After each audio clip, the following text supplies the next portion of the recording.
Welcome to The Fix. Sit down with copywriting experts Nick O'Connor and Glenn Fisher as they review, discuss, and improve real-world copy sent in by you. This is The Fix.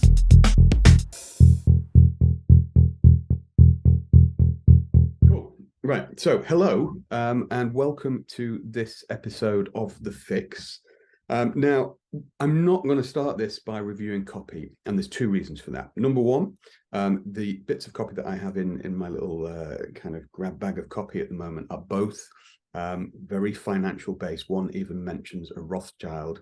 And because, as you can see, my friend Nicholas is not with us, he would surely cry for the next 5 years if he was not able to dig down on such copy. So instead, the second reason, you can see that I am joined not by Nick, but by Eman. Hello. Hi. How are you doing? I have a very special guest with me today, and I want to instead use this time to explore how you get a good presence online as a copywriter.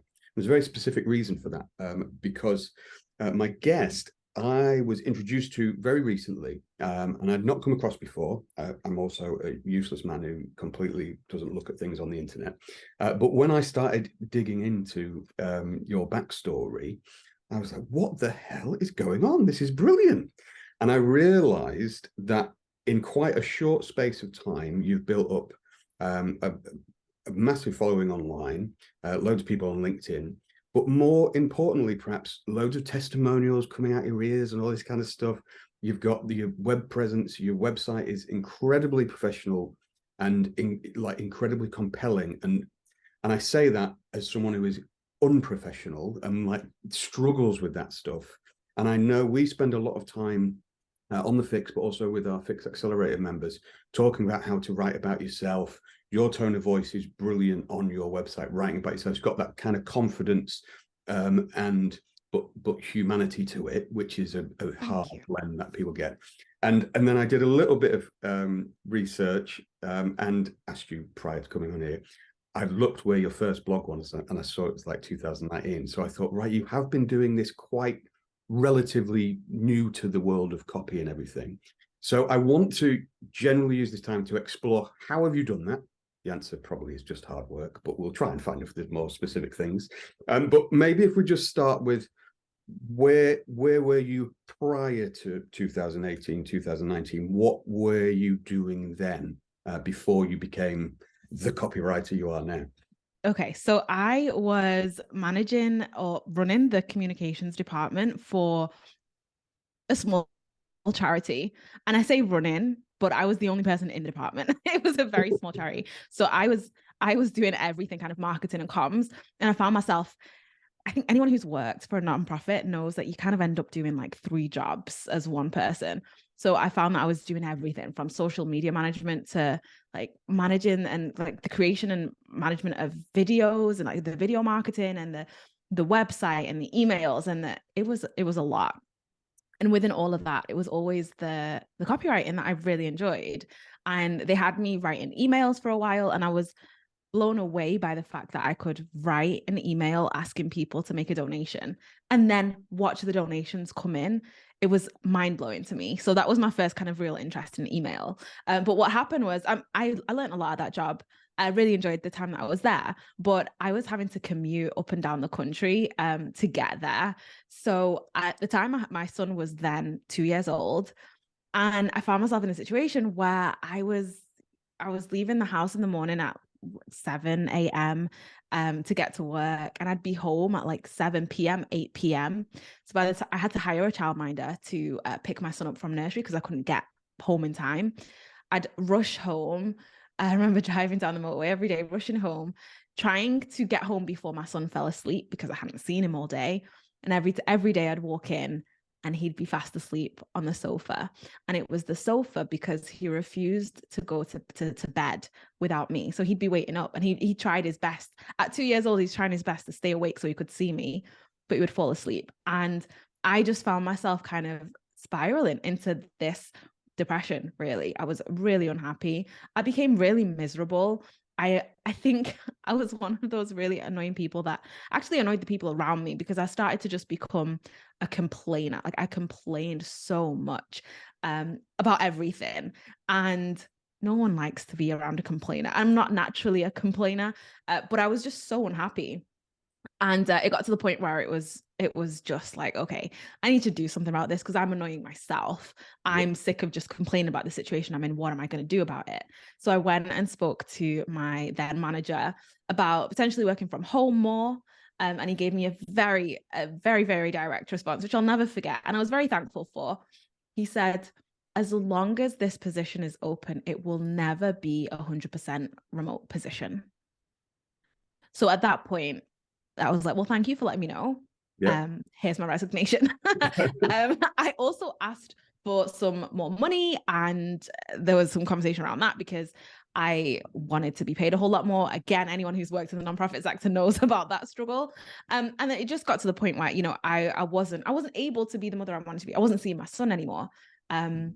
So I resigned, and I had a month's notice to work before I could actually leave. So I spent that time being on LinkedIn. I was already on LinkedIn a little bit. And funnily enough, I was only on LinkedIn because my manager actually forced us all to be on LinkedIn to represent the company. Yeah. Well, If you're right. Well, exactly. Yeah. So I had been posting on LinkedIn as, a representative of the company. Yeah. And I didn't know that people were watching me. People were watching my posts and looking at the things that I'd been working on, the campaigns that I'd been working on.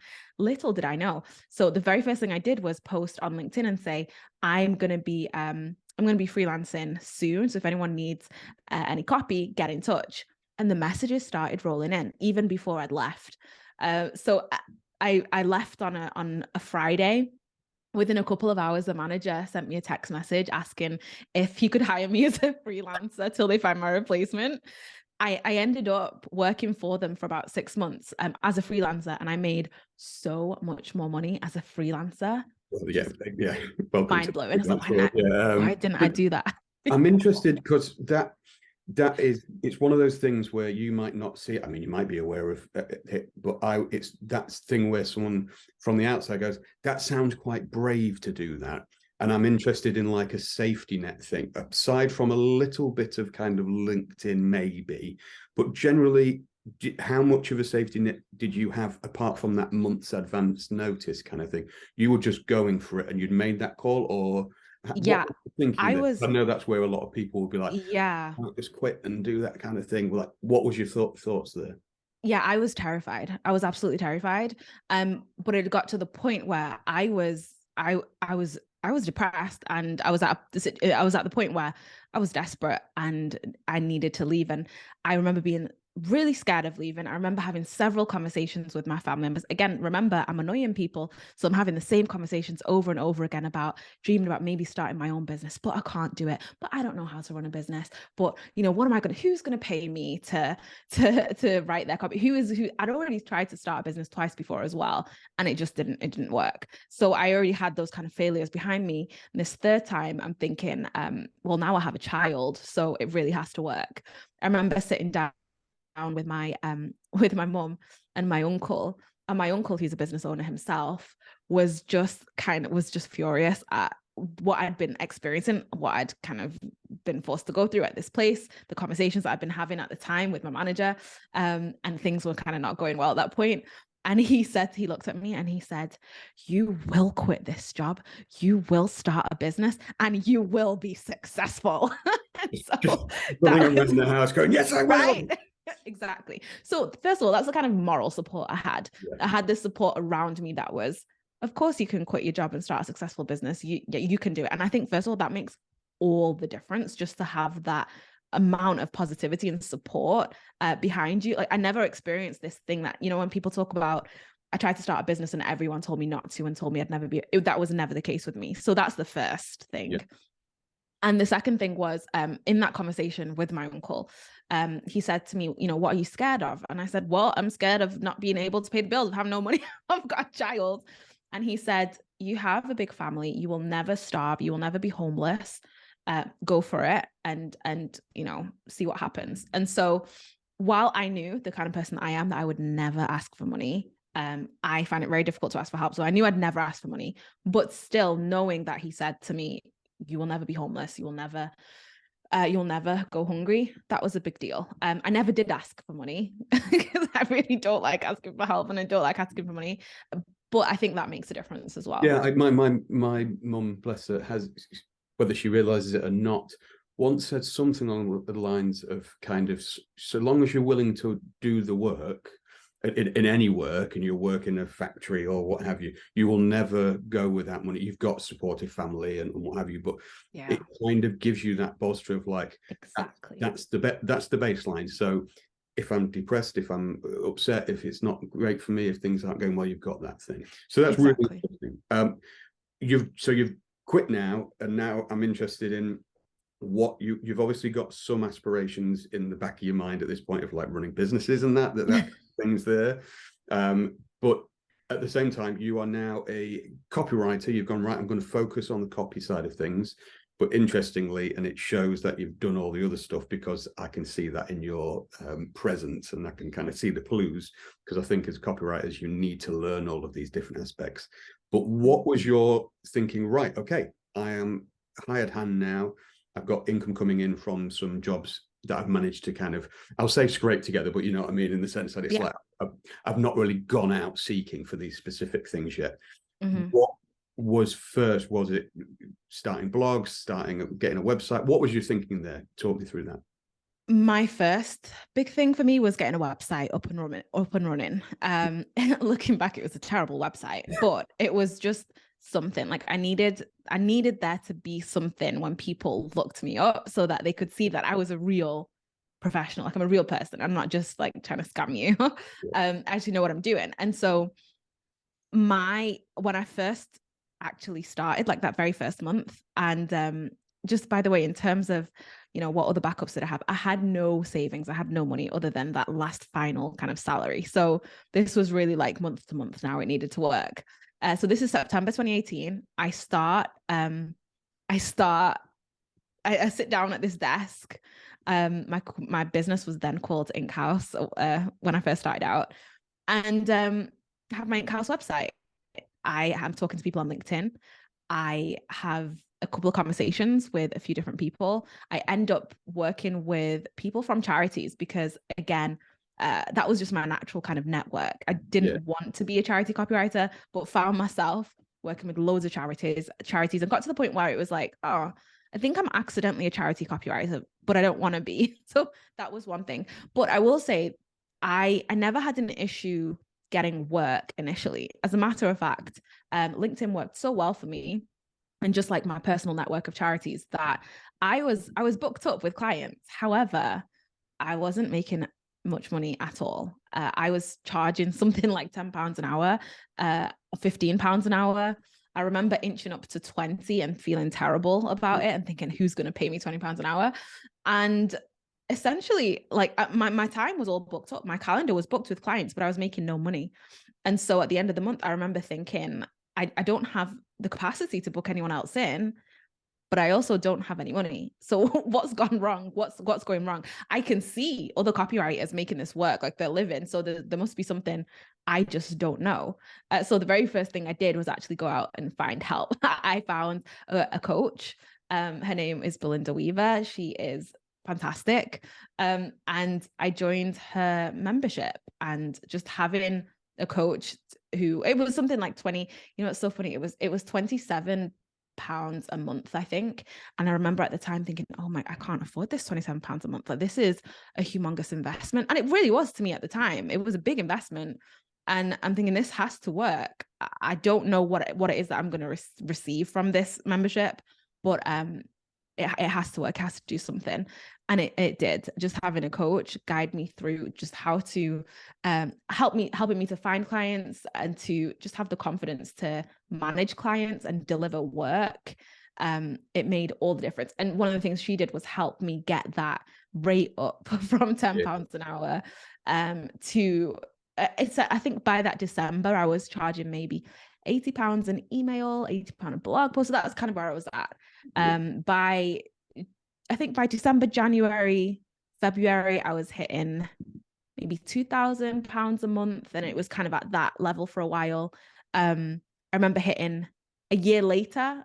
Was it a year? Yeah, a year later, probably had my biggest month of £4,000 a month. But again, it was very hit and miss. It was very feast and famine. So it took me a long while to, I found my groove, but it took me a long while to get out of that feast I'm and famine. really interested by, like, obviously the fix we have, the Accelerator Room, we charge like £10 a month. It's like, I look at it and go, oh, that's not a lot of money, and it's fine. But it is if you're in that situation, if you're a copywriter looking to get work, looking to find work, why would you pay someone else more money and like go increase the expenditure before the income? And I'm really interested. I'm very sensitive. I'm very aware of that as a problem and a challenge for people. But at the same time, I'm interested. Something obviously was in your mind. I don't know if, what was it? Do you think it's just your nature that made you go, no, I need to go and see I need to get help for this? What was that? Yeah. I don't know if you can like even explain what that is. Yeah. That kind of feat, like, because I think that's the differentiator, without saying to people who are, and this is not like me being clever going, see, you have to join it, like these things, but it really, having someone else there does help it, but it's a massive thing to overcome. What was your thoughts on that? I've thought about this and reflected on it a lot, because as someone, I have my own coaching programs now. So I have this conversation with people, and I think it's something you just have to come to. I think it's a conclusion you have to come to for yourself, because I naturally am the kind of person who, I've always been kind of teacher's pet, that student who loves to, like, you know, get 100%. And I just want to be that person. I'm a perfectionist as well, which isn't a good thing. I'm not saying it's a good thing. But what that meant was I realized that there are people out there who are doing this and who are doing it much better than me. And I want to know how, and I want them to teach me how. You're telling me I can pay them money to teach me so that I can, you know, just skip over a whole bunch of mistakes and get to the part where I'm making money. That was really appealing to me. And I very much saw it as an investment rather than me just kind of spending money. And it's really hard to do, because when you don't have the money, you don't want to spend the money. But I really believe in education, and what I love most about this, our kind of our space in the online business world, is that you can almost create your own curriculum. And I think that's what I've done in terms of building my own business. There was a long time where I was learning from lots of different coaches. I had a period of time where I learned from no one and just needed to figure out who I was without a coach and without anyone else as a business owner. But I've had loads of different coaches. I've joined loads of different programs. And I love the idea of being able to create my own curriculum and seeing what this person is doing and thinking, oh, I'd really love to learn that part from them, and that part from them, and that part from them. And so I think I'm naturally inclined to wanting to learn. And also, if I can pay you to teach me how to do a thing faster, I'll pay you. Sure. So you've got your website. Let's carry on the narrative. You've got your rates up. Massive thing. If like, I almost want to make it like a piece of advice. If everybody should just like add something to their rates today, it's like an immediate pay rise, because almost could be a bit higher. But you've got your rates up. You're getting a bit more. You've got a bit a firmer grasp on it all now. So you've got a bit more confident. What you have podcasts. You have things. What was it just a development by development? Did you try and do everything all at once, or what would be your advice for kind of building different angles? Is from your specific experience, what have you kind of learned? Because now you've got a few different avenues from that point, but how did you get to that? Did you do one bit at a time, or obviously you're picking and choosing, seeing what might be? I know Belinda Weaver does like a podcast or whatever, so I'll do that, and then this person's doing a membership, or this person's got testimonials on a website, I'll do that kind of thing. Was it just picking it off? What was your process there? It was definitely kind of piece by piece. I decided to move from being a generalist copywriter to an email specialist. So I'm now an email strategist and copywriter. I only work on email. I do the occasional sales page, but that's not a service that I advertise. It's a bit of a secret service. Yeah. So everyone knows me as the email person. And that, I believe, was one of the things that helped skyrocket my business. Just that specialization, that focus on one thing. When I look back, I can see that it made it easier for people to, number one, understand what I do, number two, remember what I do, and number three, tell other people what I do. And it just became a whole lot easier. Everything became easier. Like planning my service offerings, and building out those service offerings, building out my processes, everything became so much easier because I didn't need to do a million and one things. I was just focusing on email. And so that was first. And that transition honestly took about a year before I was doing just email projects. So it was a slow transition. And I think that's something that people don't expect. They think it kind of happens overnight or over the course of a week or 2 weeks. That was a slow transition. I was still doing, websites and landing pages and whatever else in the background when I was forward facing, telling everyone that I was an email expert. I didn't need everyone else. Nobody else needed to know the other projects I was doing. They just needed to know that I want to do email. So that's what you come to me for. Then came the website. So I redid my website to the website that you see today. That also really changed things. So before, my website was like, it did the job, but it was not great. I didn't feel proud of it. I was embarrassed to send people to it. It got to the point where I realized it was stopping me from doing things and putting myself forward for things because I was just embarrassed by it. So the next step was to have a website that I was proud of, that really, reflected where I am in business now and what I do, who I help, that kind of thing. And the website definitely helped elevate the type of clients that I was getting and attracting. So that was really interesting to see.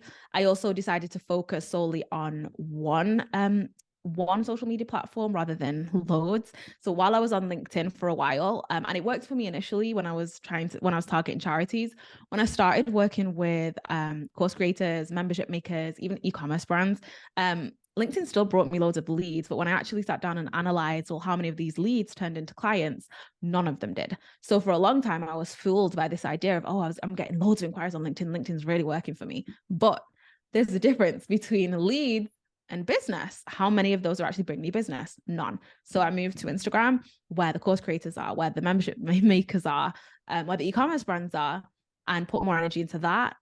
Started getting clients from Instagram, and also copywriter clients as well. So I started building out kind of coaching programs as I built my authority as a copywriter, and people started asking me to learn from me. So I kind of followed there, lead that, and then created programs there. So it was really kind of step by step. But one thing I will say is I love email. I love doing email. And the reason I chose to specialize in email is because I love it. But also the other reason is I used to get really jealous of seeing copywriters who had results, like that had figures on their websites and could share, actual money that they'd help their clients make.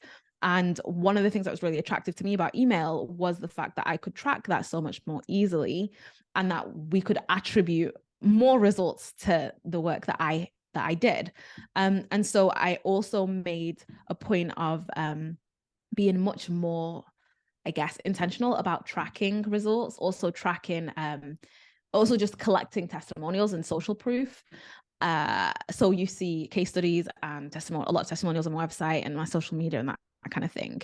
And I will say that as someone who started hiring a lot of people, I got really frustrated by the number of feedback forms that I'm sent at the end of, working with them. And that's what I initially did with clients. They'd finish working with me and I'd say, hey, can you fill out this form so I can, get a testimonial? And they never did, because they're busy. And who wants to sit down, and waste time filling out a form? So instead, I changed my method around collecting testimonials. I basically picked up testimonials wherever they came. So I call it like organic social proof, basically. So if I am on a call with my client and they start saying lovely things, I'm always recording my calls with clients anyway for work purposes, and I'll stop them and say, is it okay if I just transcribe what you just said and turn it into a testimonial? And they'll say, oh yeah, of course. And then it's easy testimonial. They don't have to do any work. Or if they are going through the copy that I've sent them in a Google Doc and they write, the most amazing comment, I'll screenshot it and say, hey, is it okay if I use this screenshot and put it, in places? And they go, oh yeah, of course. So I've just made it really easy for myself to collect testimonials, and also for my clients to give them to me. And then the last thing I will say, sorry, before I let That's all right. You go.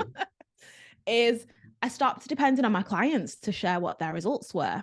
So instead of at the end of, launches, or the end of after a couple of months of them having maybe one of my welcome sequences in place, I stopped waiting for clients to tell me the results, because they don't have time to collect the results. Instead, I'd make sure that I had everything I needed at the beginning of the project, so that I could then go in, months later or whenever I needed to, and actually track the results myself. And so I made myself responsible for tracking results. Then I would go back to the client and say, here are the results. And then the client will, be thrilled and hopefully want to hire me again. And that's another thing. I focus very much on retention over acquisition of clients. So I'm focusing on constantly working with the same clients over and over again, not necessarily in a retainer setting, because I actually hate retainers. I find them very limiting. I love my freedom and flexibility, and I feel like retainers take that away from me. But if I look at the clients that I worked with last year, I think I worked with 9 clients over the course of the year, and 6 of them hired me over and over again. It's really, really pleasing to hear, because it's like, yes, this is how you should do it, kind of thing. We recorded something just recently, me and Nick, and that measurability aspect that you're talking about it's so important, and it's a challenge I think a lot of copywriters face, because it is so, once the words are on a website and it kind of drifts off into the world, and was that good, was that bad, you've got nothing to show for it, it's just another job. Whereas if you can go, hey, look, you got this out of my work last time, maybe give me a shout again. People will. Like I have, I'd say a few clients that just keep going, because it's okay, I've built that relationship with them. Again, you don't need a retainer. It's just that you've built this relationship, you're showing the results, they're clearly aware of the benefit of you. I'm interested in the element there before I lose it as well, because anybody watching this will hopefully be able to see in the same way I can. You've organized, like I'm famously shambolic and rubbish at all of this stuff, somehow managed to keep it all together, but you've got that organizational drive. But I'm wondering, and that might be daunting for some people, because sometimes it is like, oh God, I've got to do that thing. And like that organic testimonial technique, brilliant idea. I love that, and having the foresight to do that. But I guess that's again just setting up one process and having that on your kind of tick list of, right, cool, how much time do you give to the organizational side of your business, as I am the business of a copywriter, rather than just like the copy itself, if you know what I mean? I cannot exaggerate how much time I spend on the business side of things. And I think that's the part I enjoy most. I realized not long ago that it's the business, like I actually love running a business. It's that really drives me. Absolutely love writing copy, and I can't see myself doing anything else. But I also really enjoy the business side. And so when I see, or when I hear people complaining, copywriters sometimes complaining about someone else being ahead of them, like, I've been doing this longer than them, and why are they there and I'm still here, kind of thing. It's usually always because that person is focusing more on the business side of things, and on running the business side of things, operating the business side of things, even if it's just the marketing side of things, whereas the other person is focused on the copy. And it can't be that way if you want a profitable kind of business that is also a sustainable business. So yeah, I see my own business as a client, and actually see it as more important than client work. Because I realize that the more I work on the business side of things, the more, like, the better clients I can attract. And I sincerely believe that, I charge, I don't think my rates are not crazy at all, but I charge more than a lot of copywriters. And I really think a lot of that is simply because of the client experience that I create for clients. The fact that when they work with me, it's very easy for them to work with me. Like, the whole thing is just an easy process. And to them, I don't think they would ever really be able to communicate what it is that makes it so easy to work with me. But on my side, it's because I've got 1,000,001 processes and systems in place that I've been working really hard at to make sure that everything is as smooth as possible for them. So I'm taking away all the work for them and, delivering something that they're really happy with in the end. But it's not just about the copy that's delivered. It's everything from the moment they come into contact with you to how you see them off when you offboard them. It's the whole thing. It's the whole picture. It's really interesting. I guess that's as good a place as any to kind of finish it, because we've already, like, people will be going, I need to do this, I need to do that. But the evidence, people can go and see your website, and if they don't already, if they're not already familiar with you, I'll share links and what have you below this video and around it.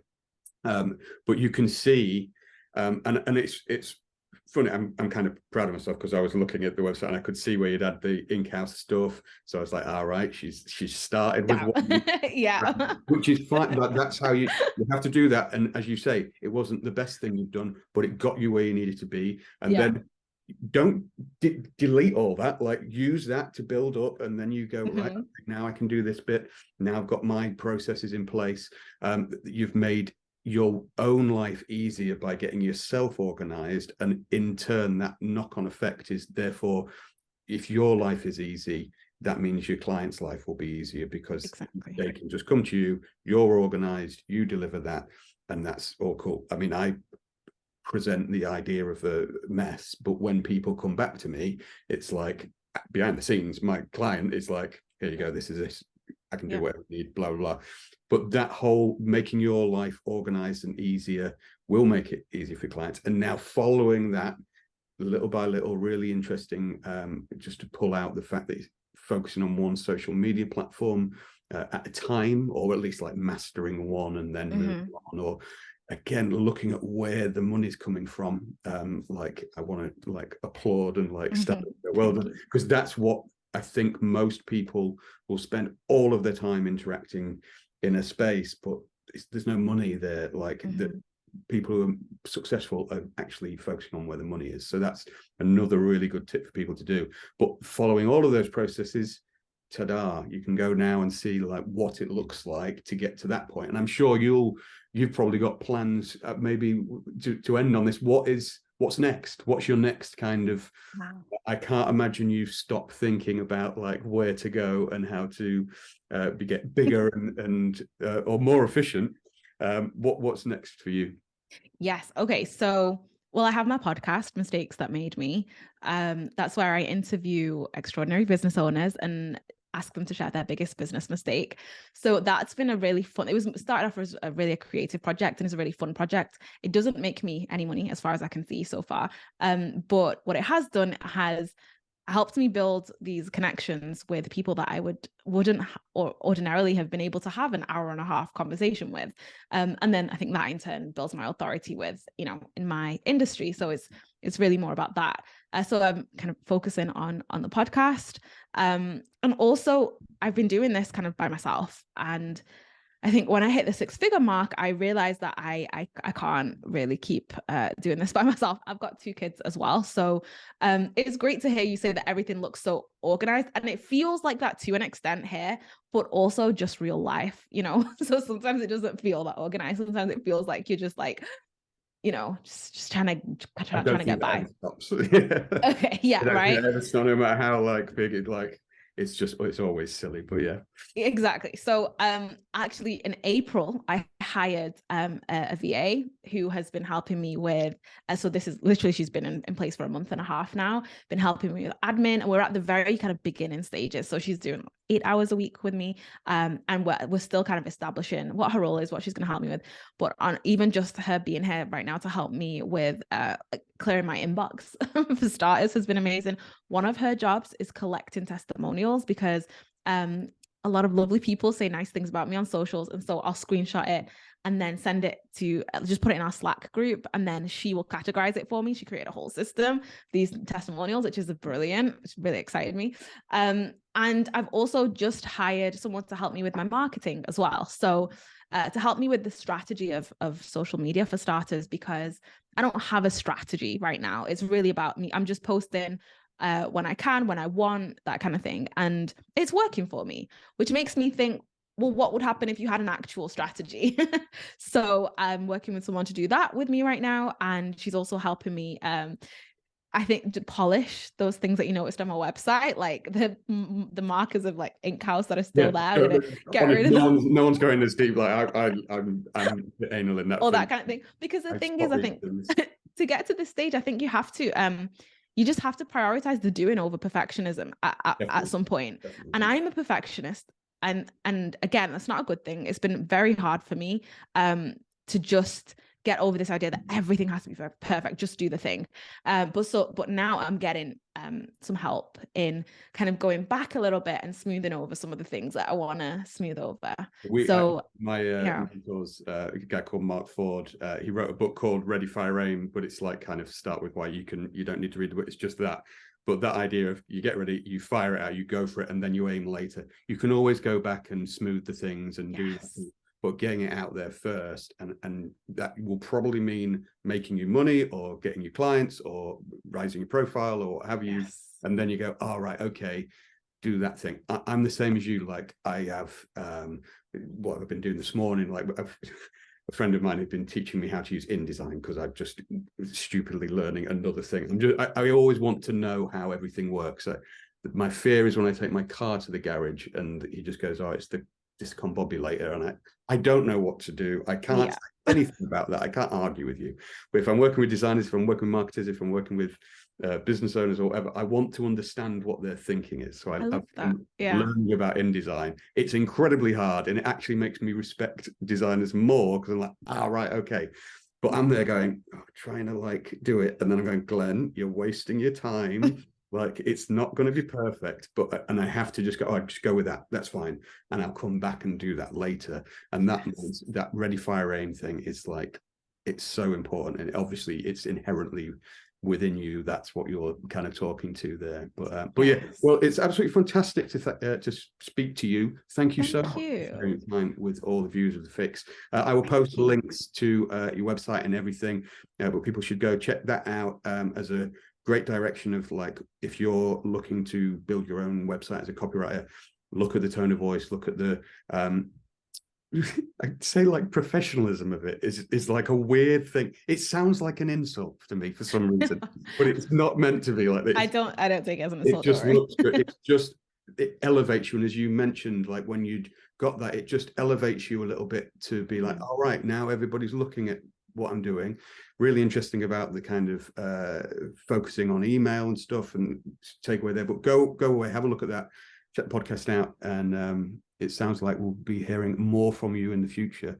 There's actually a load of things from there when I watch this back and I listen to everything back in my car, but there's a couple of things that I thought, I'd like to talk to you just about that. So we'll have to get you back on the show. Oh, I'd love to. And can I just say, Glenn, when I was a newbie copywriter just starting out, I was listening to your podcast. So I've known about you for a long while. So thank you for asking me on. It's not a problem. That's the nice thing. The other nice thing about this world is that you do a silly thing like a podcast and just chatting and being creative, and you get to meet people and do all this stuff. So it's worth doing. And then you get loads of money at the end. That's the that's the hope. Well, thank you. I'm glad you enjoyed the podcast. And yeah, thanks very much. I will put links in and around this video / podcast audio. We don't know the formats that this will appear in or what people listen to it, but there won't be an underwater version of it. And we've not done a painted version yet, but one day, that is my dream, to have a painting that is just, each episode is a painting that you can just look at and see it and go, oh, that's nice. I've learned everything. But yeah, thanks very much. Thank you. If you enjoy The Fix and want to get access to even more good stuff, join The Fix Accelerator today. Get access to special masterclasses from Nick and me, watch expert interviews with industry legends, join live copy feedback sessions every week, and get connected to our very own private copy network. Visit thefixaccelerator.com for more information.